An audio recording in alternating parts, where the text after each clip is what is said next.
Changing the world can happen anywhere, and anyone can do it. But the question is, what will the world look like after you change it? Well, I'm confident that it will look much, much better. I have a few suggestions that may help you on your way to a better world. And while these lessons were learned during my time in the military, I can assure you that it matters not whether you ever served a day in uniform. It matters not your gender, your ethnic or religious background, your orientation, or your social status. Our struggles in this world are similar, and the lessons to overcome those struggles and to move forward, changing ourselves and changing the world around us, will apply equally to all.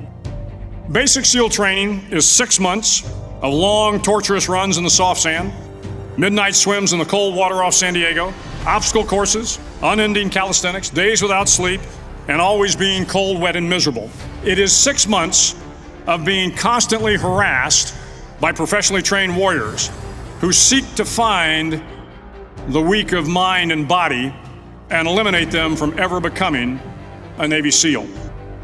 But the training also seeks to find those students who can lead in an environment of constant stress, chaos, failure, and hardships. To me, basic SEAL training was a lifetime of challenges crammed into 6 months. So here are the 10 lessons I learned from basic SEAL training that hopefully will be of value to you as you move forward in life. Every morning in SEAL training, my instructors, who at the time were all Vietnam veterans, would show up in my barracks room, and the first thing they'd do was inspect my bed. If you did it right, the corners would be square, the covers would be pulled tight, the pillow centered just under the headboard, and the extra blanket folded neatly at the foot of the rack. It was a simple task, mundane at best, but every morning we were required to make our bed to perfection. It seemed a little ridiculous at the time, particularly in light of the fact that we were aspiring to be real warriors, tough, battle-hardened SEALs. But the wisdom of this simple act has been proven to me many times over. If you make your bed every morning, you will have accomplished the first task of the day. It will give you a small sense of pride, and it will encourage you to do another task, and another, and another. And by the end of the day, that one task completed will have turned into many tasks completed. Making your bed will also reinforce the fact that the little things in life matter. If you can't do the little things right, you'll never be able to do the big things right. And if by chance you have a miserable day, you will come home to a bed that is made, that you made. And a made bed gives you encouragement that tomorrow will be better. So if you want to change the world, start off by making your bed. During training, the students are all broken down into boat crews. Each crew is 7 students, 3 on each side of a small rubber boat, and 1 coxswain to help guide the dinghy. Every day your boat crew forms up on the beach and is instructed to get through the surf zone and paddle several miles down the coast. In the winter, the surf off San Diego can get to be 8 to 10 feet high, and it is exceedingly difficult to paddle through the plunging surf unless everyone digs in. Every paddle must be synchronized to the stroke count of the coxswain. Everyone must exert equal effort, or the boat will turn against the wave and be unceremoniously dumped back on the beach. For the boat to make it to its destination, everyone must paddle. You can't change the world alone. You will need some help. And to truly get from your starting point to your destination takes friends, colleagues, the goodwill of strangers, and a strong coxswain to guide you. If you want to change the world, find someone to help you paddle. Over a few weeks of difficult training, my SEAL class, which started with 150 men, was down to just 42. There were now 6 boat crews of 7 men each. I was in the boat with the tall guys, but the best boat crew we had was made up of the little guys, the Munchkin crew, we called them. No one was over 5'5". The Munchkin boat crew had 1 American Indian, 1 African American, 1 Polish American, 1 Greek American, 1 Italian American, and 2 tough kids from the Midwest. They out-paddled, outran, and outswam all the other boat crews.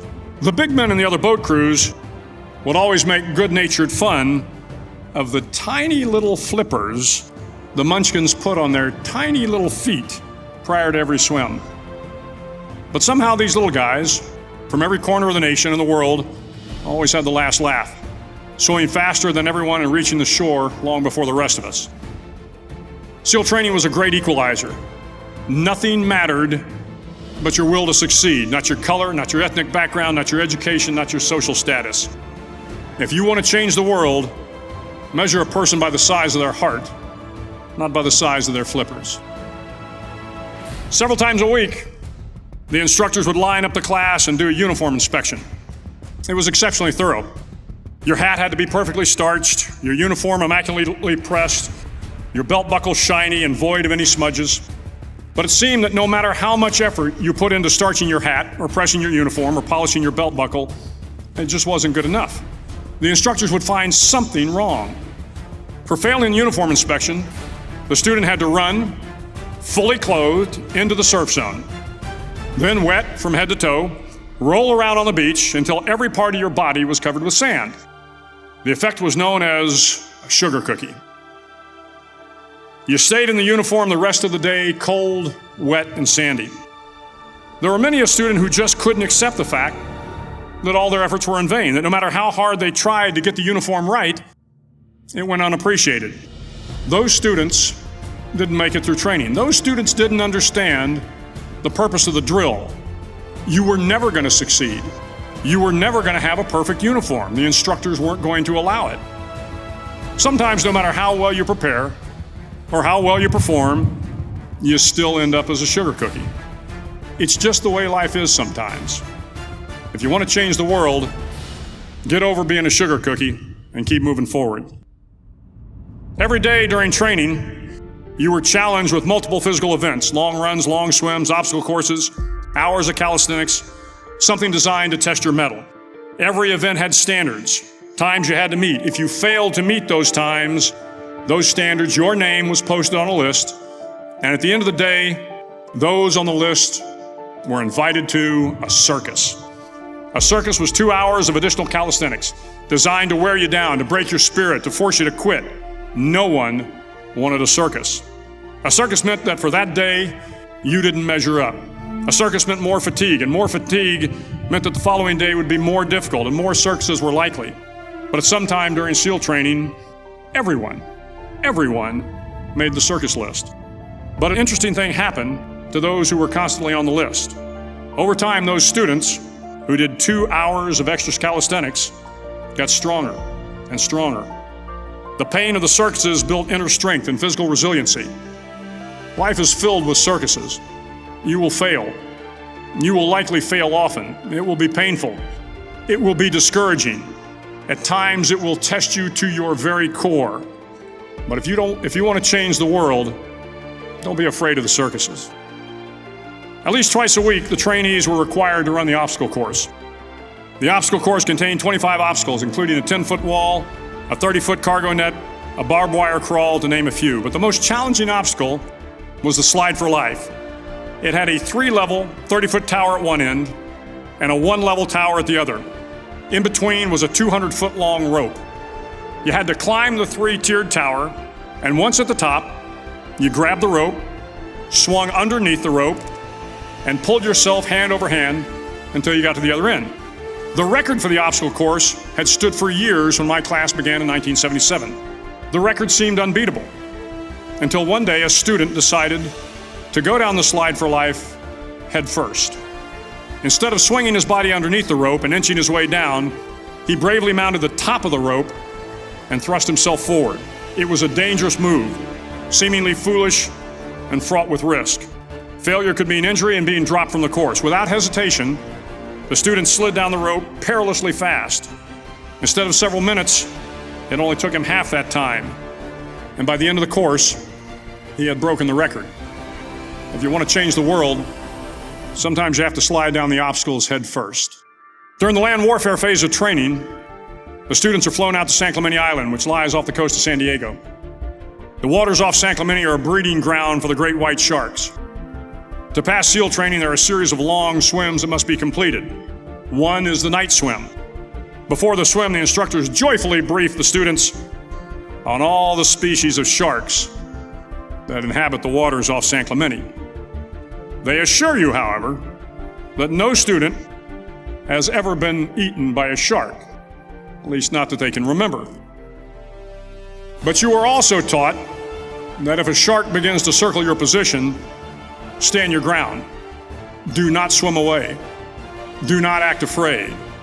And if the shark, hungry for a midnight snack, darts towards you, then summons up all your strength and punch him in the snout, and he will turn and swim away. There are a lot of sharks in the world.